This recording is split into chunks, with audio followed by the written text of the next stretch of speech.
sejahtera bagi Bapak Ibu Saudara, para pemirsa Tabur Injil di mana saja berada. Kita kembali ada dalam pemberitaan Injil. Untuk itu kiranya kita semua ada di dalam berkat dan penyertaan Tuhan. Karena sepanjang hidup ini kita ada dalam mendengar dan juga melakukan firman Tuhan. Maka kita hendak disapa kembali dengan pemberitaan firman di hari Jumat tanggal 4 Juni 2021. Untuk itu kita hendak memberi diri kita ada di dalam doa untuk diterangi, dituntun oleh Tuhan melalui kuasa Roh Kudus. Mari kita berdoa. Kami ada di bulan yang ke-6. Kami bersyukur karena Tuhan menjaga, menyertai kami. Begitu banyak hal yang kami dapati di dalam pribadi, keluarga, bahkan dalam persekutuan orang-orang percaya. Kami tahu bahwa anugerah Tuhan, kasih dan berkat perlindungan-Mu tidak pernah berkesudahan dalam diri kami. Oleh sebab itu Tuhan, kami hanya membilang banyak terima kasih. Lalu kami terus rindu untuk ada dengan Engkau, sehingga kami diberkati, dipelihara dan mampu melakukan kebenaran firman-Mu. Dengan demikian di hari ini kami hendak membaca dan merenungkan firman. Kiranya Tuhan Engkau memberkati kami. Baik hamba yang menyampaikan kebenaran firman-Mu, tapi juga seluruh umat Tuhan yang memberi diri untuk ada dalam pemberitaan firman melalui Tabura Injil Klasis GKI Yapen Selatan. Kami menyadari Tuhan, kami ada di dalam kekurangan, keterbatasan, bahkan dosa. Hanya Tuhan yang bisa melengkapi kami dengan kuasa Roh Kudus. Untuk itu kami mohon curahkanlah Roh-Mu yang kudus dan hikmat-Mu untuk kami sekalian. Sehingga kami ada dan terus melakukan apa yang Kau perkatakan bagi kami. Hanya di dalam nama Tuhan Yesus Kristus, Tuhan dan Juru Selamat kami. Kami berdoa dan memohon penyertaan Tuhan dalam pemberitaan firman. Amin. Pemirsa yang diberkati oleh Tuhan, kita membaca Alkitab di dalam Alkitab Perjanjian Baru, Kisah Para Rasul pasalnya yang ketiga, ayatnya yang ke-6. Kisah Rasul pasal 3, ayatnya yang ke-6, yang menjadi pemberitaan firman Tuhan bagi kita di hari ini. Dengan perikop Petrus menyembuhkan orang lumpuh. Ayatnya yang ke-6, tetapi Petrus berkata, emas dan perak tidak ada padaku, tetapi apa yang kupunyai kuberikan kepadamu.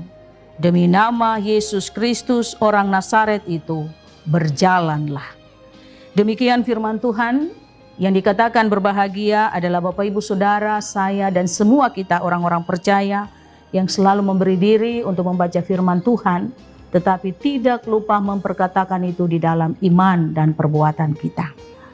Pemirsa yang Tuhan Yesus kasihi, kita masih ada di dalam suasana pencurahan Roh Kudus dan masa di mana Tuhan Yesus terangkat ke sorga sampai juga memberikan kuasa kepada para murid, dan dampak dari pencurahan Roh Kudus membuat semua orang-orang percaya dapat menyatakan kuasa Tuhan, termasuk para rasul, Yohanes, Petrus dan teman-temannya, tapi juga berdampak pada kita pada masa sekarang. Untuk itu kepada Bapak Ibu Saudara, para pemirsa kita semua, di hari ini kita belajar tentang Kisah Para Rasul pasal 3 secara keseluruhan ayat 1 sampai dengan ayatnya yang ke-10, menceritakan bagaimana Petrus dan Yohanes ketika melakukan perjalanan ke Bait Allah, gerbang yang indah atau gerbang indah, dan menemui salah satu pribadi yang juga sangat membutuhkan pertolongan Tuhan, dan tentunya Tuhan memakai kedua rasul yaitu Petrus dan Yohanes. Dan kita ikuti di dalam pembacaan kita bagaimana Petrus melakukan satu mujizat yang tentunya mujizat itu dengan kuasa daripada Allah Bapa di dalam Yesus Kristus. Maka pemberitaan firman Tuhan untuk kita di hari ini juga diberikan tema bagi kita, kuasa Tuhan nyata. Jemaat yang diberkati oleh Tuhan, bahkan kita semua para pemirsa mengikuti Tabura Injil. Berbicara tentang kuasa Tuhan, tentu semua kita pasti memiliki atau merasakan dan mampu menyaksikan. Karena bukan saja Petrus dan Yohanes yang juga melakukan pemberitaan itu berlanjut pada masa lampau saja, tetapi berdampak juga pada kita. Dan kuasa Tuhan itu semakin nyata. Kita pelajari juga dengan beberapa perjalanan pelayanan dalam minggu ini, menyapa kita di dalam hari Pentakosta, pencurahan Roh Kudus, dan terkait dengan kuasa Tuhan nyata bagi para jemaat mula-mula, bahkan juga kita pada masa sekarang, maka kuasa Tuhan itu nyata dan tidak terbatas pada siapapun. Bagian ini juga menceritakan bagaimana Petrus boleh menyatakan kuasa Tuhan bagi seorang pengemis yang benar-benar membutuhkan pertolongan. Sesuai dengan perikop, Petrus menyembuhkan orang lumpuh yang benar-benar lumpuh dan selalu hidup di bait Allah dan meminta sedekah, meminta belas kasihan dari semua orang yang masuk di dalam bait Allah. Dan menurut cerita Kisah Para Rasul pasal 3, menyampaikan bahwa Rasul Petrus dan Yohanes menemuinya dan menyampaikan bagaimana apa yang disampaikan di dalam ayat 3, pasal 3 ayatnya yang ke-6. Ketika pengemis itu memberikan pribadinya, meminta belas kasihan, maka Petrus dengan spontanitas berkata, "Emas dan perak tidak ada padaku, tetapi apa yang kupunyai, kuberikan kepadamu. Demi nama Yesus Kristus, orang Nazaret, berjalanlah." Pemirsa yang diberkati oleh Tuhan, bagian ini menunjukkan bagaimana Allah berkuasa untuk melakukan segala perkara. Petrus mau menyembuhkan orang lumpuh tepat di depan pintu masuk bait Allah. Pada saat itu Petrus dan Yohanes yang sedang menuju ke bait Allah menjelang waktu berdoa. Dan disitulah kuasa Tuhan nyata bagi para pengemis atau seorang yang sedang ada di dalam penderitaan, tapi juga bersama dengan kedua Rasul Petrus dan juga Yohanes. Itu menandakan bahwa apa yang Petrus sampaikan di dalam pemberitaan firman Tuhan pada ayatnya yang ke-6 dari Kisah Para Rasul pasal 3, menyatakan bahwa pada dirinya, pada diri mereka berdua tidak ada sesuatu yang berharga. Emas baik pun perak itu tidak ada pada mereka. Tetapi yang mereka punyai adalah kuasa Tuhan yang benar-benar mereka telah terima ketika pencurahan Roh Kudus. Sehingga khotbah Petrus pun dapat dipercaya oleh banyak orang. Dan mereka memberi diri dibaptis sampai dengan kesembuhan bagi seorang pengemis yang ada di bait Allah. Maka kuasa itu nyata ketika Petrus menyampaikan, "Demi nama Yesus Kristus orang Nazaret itu, berjalanlah." Dan Kisah Para Rasul mencatat bahwa benar-benar kisah ini terjadi dan seorang pengemis itu menjadi bersuka cita sambil memuji Tuhan karena dia mendapat kesembuhan. Bapak, Ibu, saudara-saudara para pemirsa yang diberkati oleh Tuhan. Cerita tentang Petrus menyembuhkan seorang lumpuh membawa pemahaman kita bahwa kuasa Tuhan tidak terbatas kepada Petrus dan juga Yohanes. Tapi kuasa Tuhan itu juga terjadi pada semua orang percaya yang mengaku Tuhan Yesus sebagai Tuhan dan Juru Selamat. Dan mengapa sampai kesembuhan itu terjadi dan mujizat itu terjadi? Karena iman. Iman juga yang membuktikan bagaimana Petrus dan Yohanes dapat melakukan perkara besar yang mereka telah kerjakan. Tapi juga iman dari seorang pengemis yang benar-benar merindukan pertolongan Tuhan. Dan kapan bagian penderitaannya itu berakhir. Dan tentu Tuhan memakai Petrus dan Yohanes untuk bisa berperkara. Sehingga disitulah dikatakan kuasa Tuhan nyata. Menjadi pergumulan, menjadi juga tantangan bagi kita. Apakah kuasa Tuhan itu hanya terbatas pada orang-orang tertentu? Atau kepada semua kita, Bapak, Ibu, Saudara, dan saya, kita semua yang mendiami kehidupan kita selaku pribadi dan keluarga. Berbicara tentang konteks daripada Petrus ini, juga mau mengingatkan Bapak, Ibu, Saudara, dan saya. Kadang kita meragukan kuasa Tuhan. Ketika kita ada dalam penderitaan-penderitaan baik secara fisik jasmani pergumulan hidup, kita kadang ragu untuk bisa menyapa Tuhan dengan iman kita. Tetapi kadang kita banyak memanggil siapa yang bisa mendoakan kita, tanpa kita mengetahui sejauh mana iman kita sendiri. Peran Roh Kudus itu sendiri dalam diri kita. Tetapi dengan penyampaian firman Tuhan di hari ini mengingatkan bahwa kuasa Tuhan itu nyata kepada siapapun yang benar-benar melakukan dan mengimani dan percaya akan perbuatan-perbuatan Yesus. Sehingga mampu juga berkata, demi nama Yesus Kristus orang Nazaret itu, berjalanlah. Dalam arti, apapun yang kita jalani, kita akan percaya bahwa Tuhan Yesus mampu melakukan segala hal yang tidak mampu kita kerjakan secara manusia. Oleh sebab itu, para pemirsa yang diberkati oleh Tuhan, sekali lagi penyembuhan terhadap pengemis yang cacat seumur hidupnya, mau menyatakan kepada kita untuk kita mampu membuka diri untuk mengetahui di mana kuasa Allah, Yesus dan Roh Kudus itu. Apakah ada di bagian-bagian tertentu ataukah dimiliki oleh Bapak Ibu Saudara dan saya? Jawabannya ada pada kita semua. Kita mengingat bahwa para rasul dipersiapkan untuk menyatakan kuasa Tuhan, melanjutkan misi pekabaran Injil, penyataan bagaimana Allah itu berkuasa dan nyata di dalam diri anaknya Yesus Kristus. Kita bisa melihat juga dalam Injil Markus 16 ayat 17 sampai 18. Di situ menyatakan kepada kita bagaimana tanda-tanda mujizat itu akan dinyatakan kepada mereka, terutama para murid yang telah menerima kuasa Tuhan. Mereka mampu untuk bisa menyatakan bagaimana kuasa Tuhan.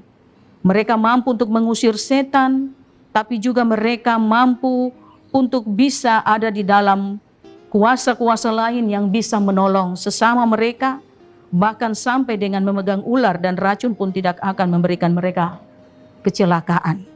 Tapi juga kuasa Tuhan itu nyata di dalam kehidupan mereka sehingga mereka bisa menumpangkan tangan di atas pribadi orang yang ada dalam keadaan sakit dan mendapat kesembuhan.